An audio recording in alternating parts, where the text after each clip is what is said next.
I'm gonna make a quick tutorial on how you ought to jumpstart a vehicle with a dead battery. So this van is dead. So we connect our jumper cables. It doesn't really matter which vehicle you connect first. It also doesn't really matter which cable you connect first. Although there's an argument to be made that it's safer to hook the red one up first when you do the second connection. So of course you want to make sure the two ends don't come near each other and touch. So that's dangerous. You don't have to worry about getting electrocuted. There's not enough voltage here to electrocute a person. But you want to take extra caution not to touch any metal that's grounded to the vehicle with the red one. And that's sort of the advantage of hooking up the black one last, is that the black one is now connected to all the metal on the vehicle. Also, you want the donor vehicle to be running when you jump start these two guys. And then this one's dead, so I'm actually going to do two things.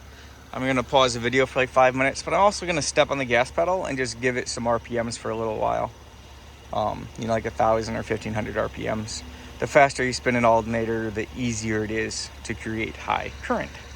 The voltage will nominally stay the same, but the current will be greater if you spin it faster.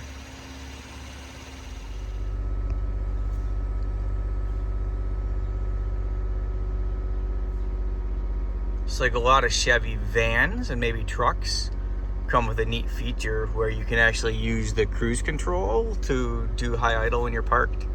But I don't think just regular Chevy cars or SUVs come with that feature. So I'm just holding it about 2,000 RPM. I'm gonna do it for like 5 minutes. All right, the van was dead, and it was so bad that like the dinger here wouldn't even ding when you put the keys in it before. So we'll see if it'll start. And if not, I'll give it a little while longer to charge. Let's see what happens. That's pretty good. Sweet.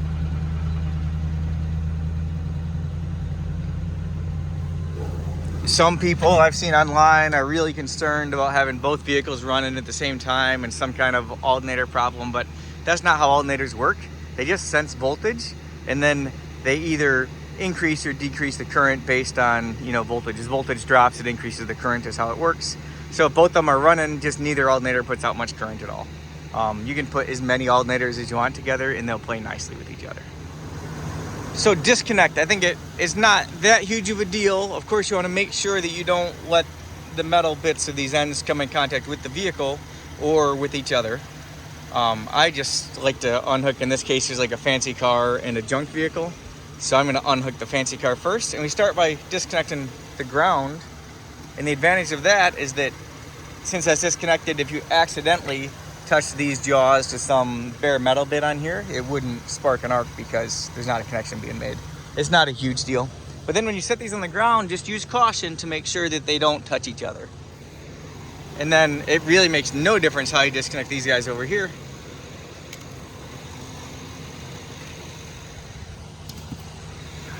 And that's it. Thanks for watching.